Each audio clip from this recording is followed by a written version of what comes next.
விபத்தை ஏறெடுத்த மகனையும் தேவன் தாமே ஆசீர்வதிப்பாராக. லூக்காவின் புத்தகத்தை சமீப காலத்தில் நான் வாசித்து கொண்டிருந்தேன். லூக்காவின் புத்தகத்தை வாசித்து கொண்டிருக்கும் பொழுது 15வது அதிகாரத்தில் கிட்டத்தட்ட எத்தனை ஓமைகள் இருக்குதுன்னு யாராவது கெஸ் பண்ண முடியுங்களா? 3 ஓமைகள் இல்லைங்களா? முதல் ஓமை என்னங்க? காணாமல் போன ஆடு. 2வது ஓமை காணாமல் போன வெள்ளிக்காசு. 3வது ஓமை காணாமல் போன இளையகுமாரன் மகன் அப்படின்னு சொல்லி நம்ம அந்த 3 ஓமைகளை பார்க்குறோம். பெரும்பாலும் பாருங்கள், இந்த 2வது ஓமையை என்ன பார்வையில் நம்ம புரிஞ்சுக்குவோம் அப்படின்னா, வசனம் நம்ம வாசிப்போம். எங்கேருந்து வாசிக்க போகிறோம் அப்படின்னா 8வது வசனம், லூக்கா 15வது அதிகாரம் 8வது வாக்கியம். அன்றியும் ஒரு ஸ்திரீ 10 வெள்ளிக்காசை உடையவளாயிருந்து அதில் ஒரு வெள்ளிக்காசு காணாமற் போனால் விளக்கை கொளுத்தி வீட்டை பெருக்கி அதை கண்டுபிடிக்கிற வரைக்கும் ஜாக்கிரதையாய் தேடாமல் இருப்பாளோ? கண்டுபிடித்த பின்பு தன் சிநேகிதர்களையும் அயல் வீட்டுக்காரிகளையும் கூட வரவழைத்து, காணாமற் போன வெள்ளிக்காசை கண்டுபிடித்தேன், என்னோடு கூட சந்தோஷப்படுங்கள் என்பாள் அல்லவா?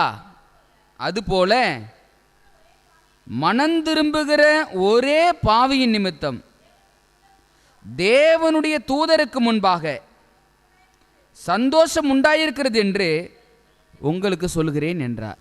இந்த ஓமையை பெரும்பாலும் இந்த காணாமல் போன வெள்ளிக்காசு அப்படின்னு வரும்பொழுது 10 கற்பனை, அந்த 10 கற்பனையில் ஒரு கற்பனை இன்றைக்கி உலகத்தில் காணாமல் போயிருக்கிறது அப்படின்னு சொல்லி ஓய்வு நாள் பிரமாணத்திற்கு இசைவான ஒரு சத்தியத்தை இந்த ஓமையில் போதிப்பது வழக்கம். நீங்களும் நானும் அதை கேட்டிருக்கக்கூடிய ஒரு வாய்ப்புகள் கூட இருந்திருக்கும். நான் சமீப காலத்தில் இந்த ஓமையை கொஞ்சம் யோசித்து கொண்டிருந்தேன். இந்த ஓமை உண்மையாகவே இது யாரை பற்றி பேசுகிறது அப்படின்றதுக்கு விளக்கமே எங்கே வந்துச்சு அப்படின்னா வசனம் 10 தான் பாருங்களேன். அதுபோல மனந்திரும்புகிற ஒரே பாவியின் நிமித்தம். அப்போ முக்கியமாக இந்த ஓமை யாருக்காக பேசப்படுகிறது அப்படின்னா, யாரோ மனந்திரும்பாத ஒரு பாவி இருந்து கொண்டிருக்கிறான். அந்த மனந்திரும்பாத பாவிக்காக தேவன் பேசப்படுகிற ஒரு ஓமைக்கான சத்தியம் எது அப்படின்னா இந்த சத்தியம். இப்போ நான் இந்த ஓமையை கொஞ்சம் படித்த மாத்திரத்தில் தேவன் அங்கே யாரை காட்டினார் அப்படின்னா என்ன தான் முதலாக காட்டினார். என்ன முதலாவது காட்டுறதுக்கான காரணம் என்ன அப்படின்னு நான் ஆராய்ந்து பார்க்கும் பொழுது இந்த ஓமையில் வருகிற ஒரு 2 வார்த்தைகள் என்னை சிந்திக்க வச்சுச்சிங்க. அந்த 2 வார்த்தைகள் என்னன்னு பாருங்களேன். ஒரு ஸ்திரீ இருந்தால் அந்த ஸ்திரீ 10 வெள்ளிக்காசை உடையவளாக இருந்து அப்படின்னு சொல்கிறாங்க. 10 வெள்ளிக்காசு ஒரு ஸ்திரீ கிட்ட இருந்துச்சு. இப்போ அந்த 10 வெள்ளிக்காசு உடையவளாக இருந்தோம். அந்த 10 வெள்ளிக்காசில் எத்தனை வெள்ளிக்காசு தொலைஞ்சு போச்சுங்களா? ஒரு வெள்ளிக்காசு தொலைஞ்சு போச்சு. இப்போ தொலைந்து போன வெள்ளிக்காசை தேடுவதற்கு இந்த ஸ்திரீ பயன்படுத்தின ஒரு 2 காரியங்கள் இருக்குது இல்லைங்களா? அந்த 2 வார்த்தைகள் தான் இன்னைக்கு உங்களுக்கு எனக்கும் ஒரு சிறு தியானமாக அமையுதுங்க. அந்த 2 வார்த்தைகள் என்ன? அதில் வசனம் 8 பிற்பகுதியை வாசிக்கிறேன். அதில் ஒரு வெள்ளிக்காசு காணாமற் போனால், முதல் வார்த்தை விளக்கை கொளுத்தி, 2வது வார்த்தை வீட்டை பெருக்கி, 3வது வார்த்தை அதை கண்டுபிடிக்கிற வரைக்கும் ஜாக்கிரதையாய் தேடாமல் இருப்பாளோ. அப்போ இந்த வாக்கியத்தை நம்ம வாசிக்கிற பொழுது ஒரு ஸ்திரீ வெள்ளிக்காசை தொலைச்சிட்டா, தொலைத்த அந்த வெள்ளிக்காசை தேடுவதற்கு 3 காரியங்கள் இருக்கிறது. அதில் 2 காரியம் தான் பிரதானமான காரியம். ஒன்று விளக்கை கொளுத்தி அப்படின்னு பார்க்குறோம், 2வது வீட்டை பெருக்கி அப்படின்னு பார்க்குறோம். இதை நான் கொஞ்சம் ஆராய்ந்து கொண்டிருக்கும் பொழுது ஒரு மிக முக்கியமான வார்த்தையை ஆண்டவர் ஞாபகப்படுத்தினார். விளக்கை கொளுத்தி அப்படின்னா வெளிச்சத்திற்காக. அப்போ அந்த இடம் எப்படி இருக்குது? இருளுள்ள ஒரு இடமா இருக்கிறது. அந்த இருளுள்ள இடத்துல விளக்கை கொளுத்தும் பொழுது எது வருது அப்படின்னா வெளிச்சம் வருகிறது. இப்போ நமக்கு நல்லாவே தெரியும், வேதாகமத்தில் விளக்கு என்பது எதங்க குறிக்கும்? கட்டளையை குறிக்கும். அதை இன்னும் கொஞ்சம் யோசிப்போம் அப்படின்னா அந்த வெளிச்சம் என்பது எதை குறிக்கும்? 119வது சங்கீதத்தில் மிக முக்கியமான ஒரு வார்த்தை கொடுக்கப்பட்டிருக்கிறது. நமக்கு நல்லாவே தெரியும். 119, 105 என்னங்க சொல்லும்? உம்முடைய வசனம் என் கால்களுக்கு தீபமும் என் பாதைக்கு வெளிச்சமும். அப்போ நீங்கள் நல்லா புரிஞ்சுக்கங்களேன், தொலைந்து போன அந்த வெள்ளிக்காசை தேடுவதற்கு ஆண்டவர் சொன்ன ஓமையின் அடிப்படையில் தொலைந்து போன வெள்ளிக்காசை தேடுவதற்கு முதலாவது பயன்படுத்தப்பட்ட ஒரு காரியம் என்ன அப்படின்னா விளக்கு, வெளிச்சம் அப்படின்னு பார்க்குறோம். அந்த வெளிச்சம் என்பது எதை குறிக்குது அப்படின்னா ஆண்டவருடைய வார்த்தையின் அடிப்படையில் விளக்கு என்பது கட்டளை, வெளிச்சம் என்பது வேத வசனம். ஆண்டவர் 2 காரியங்களை இங்கே பயன்படுத்துகிற விஷயத்தை பார்க்க முடியுதுங்க. அப்போ 2வது காரியம் வீட்டை பெருக்கி அப்படின்னு சொன்னாங்க இல்லைங்களா. நம்ம எப்பொழுதுங்க வீட்டை பெருக்குவோம்? எப்போ குப்பையாக இருக்கிறதோ அந்த குப்பையாக இருக்கிற சமயத்தில் தான் நம்ம என்ன பண்ணுவோம்? வீட்டை பெருக்குவோம். அப்போ வீட்டை பெருக்குறாங்க அப்படின்னா அங்கே என்ன இருக்குதுன்னு அர்த்தம்? குப்பை இருக்குதுன்னு அர்த்தம். இப்போ அந்த குப்பையை அடையாளம் கண்டுபிடிப்பதற்கு என்ன செய்யணும் என்பதை தான் இந்த ஓமை நமக்கு தெளிவாக சொல்லி கொடுக்குது. இந்த சம்பவத்தில் நம்ம மற்ற யாரையும் பார்க்கலங்க. நான் என்ன பார்க்க ஆரம்பித்தேன், ஆண்டவர் இந்த ஓமையின் மூலமாக 2 வார்த்தை எனக்கு முன்பதாக வைத்து கேட்ட கேள்வி என்ன அப்படின்னா, முதல் கேள்வி, இந்த ஓமை காணாமல் போன ஒரு வெள்ளிக்காசை பற்றினது மட்டும் நீ யோசிக்காத, வெள்ளிக்காசோடு நீ முடிச்சிடாத. அதுக்கு அடுத்த வார்த்தையை கவனி, மனம் திரும்பாதல் இருக்கிற ஒரு பாவியை குறித்து நான் இந்த வார்த்தையை பேசுகிறேன். அப்போ மனம் திரும்பாத பாவிக்கான ஓமையாக இது இருக்குது அப்படின்னா நீ சிந்திச்சு பாரு, உன்னுடைய வாழ்க்கையில் ஏன் இன்னும் வெளிச்சம் இல்லாமல் இருக்கிறது? உன்னுடைய வாழ்க்கையில் ஏன் நீ தொலைந்து போன பாவியாகவே நீ வாழ்ந்து கொண்டிருக்கிற? இன்னும் கண்டுபிடிக்க முடியாத ஒரு பாவமுள்ள ஒரு வாழ்க்கையாகவே நீ வாழ்ந்து கொண்டிருப்பதற்கான காரணம் என்ன அப்படின்னு சொல்லி ஒரு கேள்வியை ஆண்டவர் எனக்கு முன்னாடி வச்சாருங்க. அதை புரிஞ்சுக்கிற மாதிரி சொல்கிறேன் பாருங்களேன்.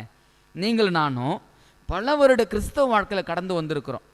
ஆண்டவர் இருளுள்ள இந்த ஸ்தலத்தை பிரகாசிக்க பண்ணுவதற்காக எத்தனையோ முறை விளக்கு என்னும் கட்டளையை கொடுத்தாரு, வெளிச்சம் எனும் வேத வசனத்தை கொடுத்தாரு.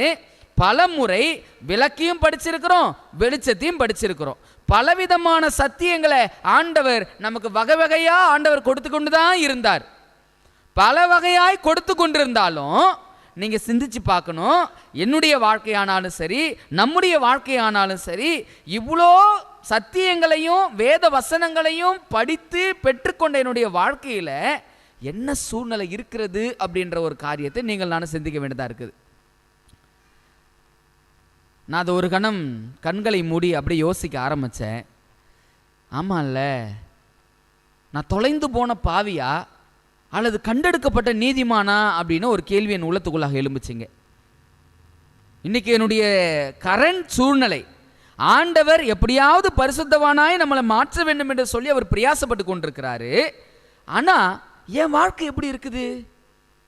ஆண்டவர் விளக்கு கொடுத்தாரு, வெளிச்சத்தை கொடுத்தாரு.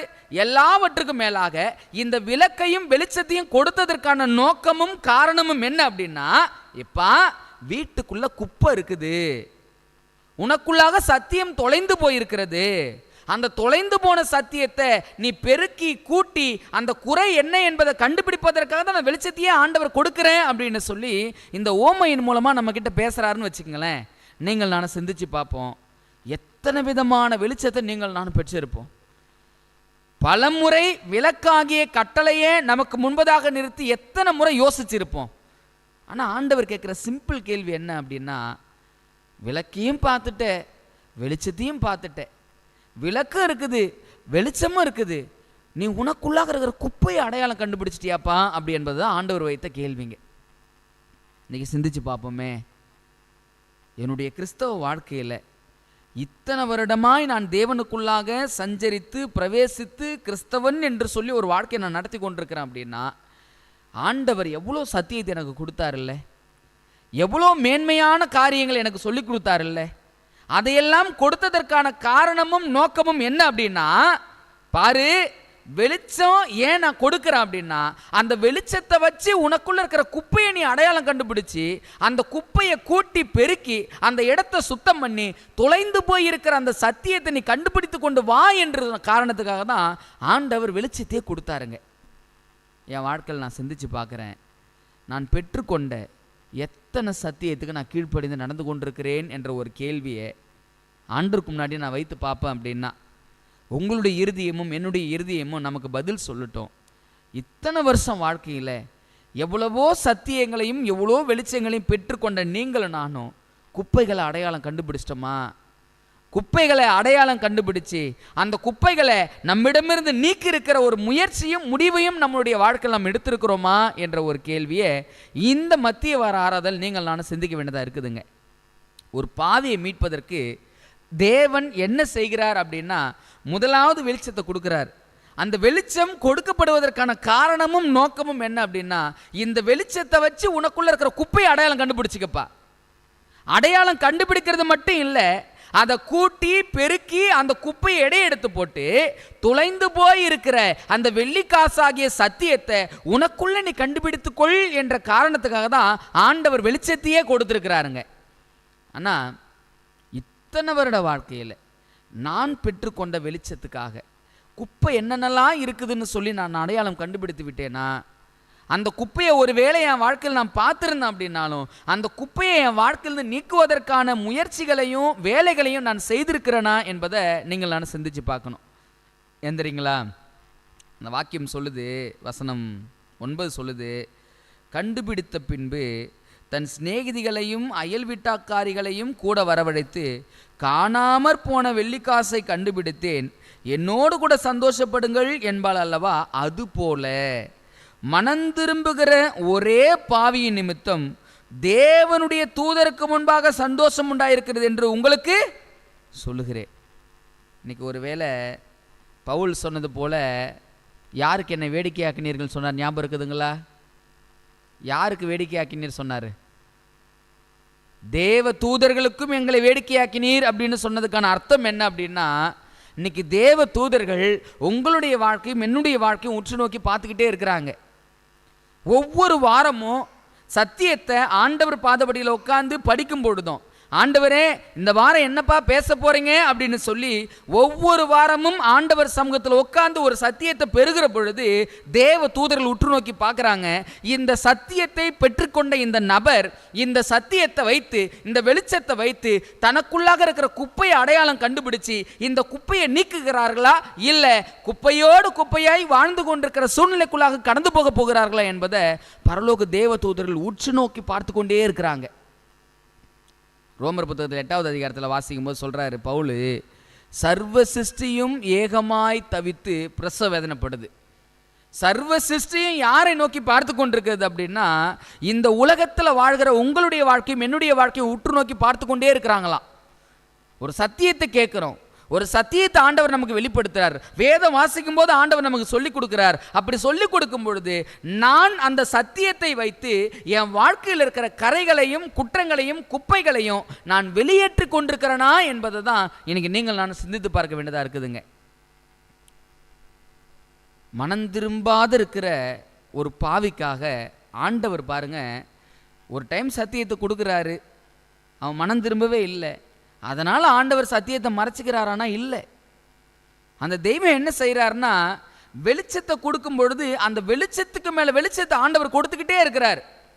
குறைவே இல்லை, அது நாளுக்கு நாள் அதிகமாகி கொண்டு தான் இருக்குது. ஏன் அதிகமாகுது அப்படின்னா, உனக்குள்ளாக இருக்கிற குப்பையை நீ அடையாளம் கண்டுபிடிச்சி நீக்கணும்ப்பா. நீங்கள் யோசித்து பாருங்க, ஒவ்வொரு வாரமும் ஆலயத்துக்கு வந்து ஆண்டவர் சமூகத்தில் சத்தியத்தை கேட்கிறோம். நானும் ஆண்டவர் பாதப்படியில் உட்காந்து சத்தியத்தை பெற்றுக்கொள்கிறேன். ஆனால் பெற்றுக்கொள்கிற என்னுடைய வாழ்க்கையில், கேட்கிற நம்முடைய வாழ்க்கையில் ஏன் ஆண்டவர் இதையெல்லாம் என்கிட்ட பேசுகிறாரு அப்படின்னு சொல்லி சிந்திக்கிற எண்ணங்களும் சிந்தைகளும் நம்ம இடத்துல இருக்கிறதா என்பதை சிந்திச்சு பாருங்களேன். ஏன் ஆண்டவரே என்கிட்ட இதெல்லாம் பேசிக்கிட்டு இருக்கிறீங்க?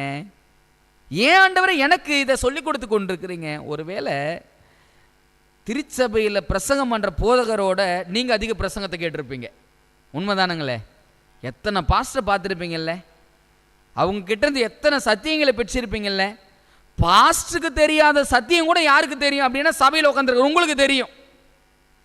ஆனால் இந்த காரியத்தில் நீங்கள் நான் சிந்தித்து பார்க்க வேண்டியது, இவ்வளோ சத்தியங்கள் நான் கேட்டிருக்கிறேன், ஏன் கேட்டேன் நான்? இந்த சத்தியங்கள் எல்லாம் என் வாழ்க்கையில் பெற்றுக்கொண்டதுக்கான காரணம் என்ன? ஏன் ஆண்டவர் ஒரு சத்தியத்தை மீண்டும் மீண்டும் என்கிட்ட பேசிக்கிட்டே இருக்கிறாரு? இந்த சத்தியத்தை என் வாழ்க்கையில் தேவன் திரும்ப திரும்ப பேசிக்கிட்டே இருக்கிறாரு. ஏன் பேசுறாரு? அதை அடையாளம் கண்டுபிடிக்க வேண்டிய காரணத்தில் நீங்கள் நானும் இருந்து கொண்டிருக்கிறேங்க. அன்பானவர்களே, இந்த மத்திய வார ஆராதனையில் நீங்கள் நானும் யோசித்து பார்ப்போம். கடந்த காலங்களில் எத்தனையோ அற்புத விதமான சத்தியங்களை ஆண்டவர் நம்ம கொடுத்துருக்கிறாரு. அந்த சத்தியங்கள்லாம் கொடுத்ததற்கான காரணம் ஒன்றே ஒன்று தான். பா, உங்கள்கிட்ட ஏதாவது குப்பை இருந்தால் நீ அதை மாற்றிக்கப்பா. உங்ககிட்ட ஏதாவது குப்பைகள் இருக்கும் அப்படின்னா இந்த வெளிச்சத்தை வச்சு குப்பையை பாரு. அந்த குப்பை உன் கண்ணுக்கு முன்னாடி தெரிஞ்சுது அப்படின்னா அந்த குப்பையை உன் வாழ்க்கையிலிருந்து நீக்குவதற்கான சூழலை பாருப்பா. ஏன் அப்படின்னா நீ மனம் திரும்பாத இருக்கிற பாவியாக இருக்கிறப்பா. ஏன் விருப்பம் என்ன அப்படின்னா மனம் திரும்புகிற ஒரு பாவி நிமித்தம் பரலோக பிதாவுக்கு முன்னாடி இருக்கிற தூதர்கள் எல்லாம் சந்தோஷப்படுறாங்க. தூதர்கள் இன்னைக்கு யோசித்து பாருங்க, வேத வசனத்தின் அடிப்படையில் சிந்திச்சு பாருங்க. நாம் ஒவ்வொருவருக்கும் காவல் தூதர்கள் என்று தேவன் ஒவ்வொரு தூதர்களை வச்சிருக்கிறார். இப்போ அந்த தூதர்கள் உங்களை குறித்து என்ன குறிச்சோ, ஏன் தூதனாக இருக்கட்டும் அல்லது உங்களுடைய தூதர்களாக இருக்கட்டும், நம்மளை குறித்து சந்தோஷப்படக்கூடிய ஒரு வாழ்க்கை இன்னைக்கு நம்மக்கிட்ட இருக்குதா என்பதை நீங்கள் நானும் யோசித்து பார்க்க வேண்டியதாக இருக்குது. நம்ம யாரையும் குற்றப்படுத்தவோ குறைப்படுத்தவோ நான் இந்த விஷயத்தை சொல்லலை. நான் இந்த சத்தியத்தை தியானித்து கொண்டிருக்கும் பொழுது ஆண்டவர் சமூகத்தில் அதிகமாக சத்தியத்தை பெற்றுக்கொள்கிறவனா இருக்கிறபடினால் தேவன் என்கிட்ட பேசின ஒரு காரியம், இவ்வளோ சத்தியத்தை வச்சிருக்கிற சரிதான், ஆனால் இந்த சத்தியத்தை ஏன் வச்சிருக்கிற உன் இருதயத்தில்? இந்த சத்தியத்தை வச்சு குப்பையை கண்டுபிடிச்சியா, அழுக்க கண்டுபிடிச்சியா, குறைய கண்டுபிடிச்சியா? நீ கண்டுபிடிச்சிருந்த அப்படின்னா அதை உடனடியாக நீக்கி இருக்கணுமே என்று சொல்லி தான் ஆண்டவருடைய சத்தம் எனக்கு கேட்டுக்கிட்டே இருக்குதுங்க. உங்களுக்கு கேட்குதுங்களா? எத்தனை பிரசங்கள்ல ஒரு வாரத்தில் குறைந்தது 4-5 பிரசங்கத்தை கேட்டுடுறோம். இந்த 4-5 பிரசங்கத்தை கேட்டாலும் அந்த வெளிச்சத்தை ஏன் ஆண்டவர் கொடுக்கிறார் என்ற ஒரு உணர்வுள்ள இருதயத்தோடு நீங்கள் நானும் ஜீவிக்கணும் இல்லைங்களா? அந்த ஜீவியத்தை தேவன் நமக்கு கொடுக்க வேண்டும் என்பதுதான் அவருடைய விருப்பம். நீங்கள் ஒரே ஒரு விஷயத்தை சிந்திச்சு பாருங்கள். இன்னைக்கு உங்களுக்காகவும் எனக்காகவும் பிதாவின் சமூகத்தில் நமக்காக நிற்கிற அந்த தேவ தூதர்கள் நம்ம குறித்து சந்தோஷப்படக்கூடிய ஒரு வாழ்க்கை இருக்குதா அல்லது துக்கப்படக்கூடிய ஒரு வாழ்க்கை இருக்குதா? பிதா கிட்ட அல்லது குமாரன் கிட்ட பரிசுத்தாவினர்கிட்ட, தகப்பனே இந்த ஆத்மாவுக்கு இந்த சத்தியத்தை கொடுத்தீங்க, அந்த சத்தியத்தை அந்த ஆத்மா கேட்டு பாருங்க, எவ்வளோ மாற்றம் இல்லை, எவ்வளோ சந்தோஷமா இருக்குது இல்லை, இந்த சத்தியத்தை வாழ்க்கை அப்படியே கொண்டு வராங்க பாருங்க, இது எவ்வளோ மகிழ்ச்சி இல்லை அப்படின்னு சொல்லி தூதர்கள் சந்தோஷப்படக்கூடிய ஒரு வாழ்க்கை நம்மக்கிட்ட இருக்குதா என்பதை சிந்திச்சு பார்ப்போம். ஒரு வேளைங்க கடந்த காலங்களில் நீங்கள் நான் இப்படி யோசிக்கலை அப்படின்னா இந்த மத்திய வார ஆராதனையில் ஆண்டவர் சமூகத்தில் அமர்ந்து சத்தியத்தை கேட்டு கடந்து போகிற நீங்கள் நானும் சிந்திப்போம். ஆண்டவரே, எத்தனையோ சத்தியங்கள் எங்களுக்கு சொல்லி கொடுத்துருக்குறீங்க, எத்தனை சத்தியத்தை வைத்து எங்ககிட்ட இருக்கிற குப்பைகளை நாங்கள் அகற்றி போட்டிருக்கிறோம், குறைகளை அகற்றி போட்டிருக்கிறோம். ஆண்டவர் எங்களுக்கு உதவி செய்யுங்க என்று சொல்லி ஆண்டவர் சமூகத்தில் நம்ம ஒப்படைப்போம். கர்த்தர் தாமே நம்ம ஒருவரையும் ஆசீர்வதிப்பாராக. இந்த நல்ல ஆராதனையை முடிக்கும் வண்ணமாக 272வது பாடல், இயேசுவின் அன்பினால் முழுகவும் நேசத்தின் ஆழம் பார்க்கும் என்ற பாடலை நாம் யாவரும் நினைவு விதமாக பாடுவோம்.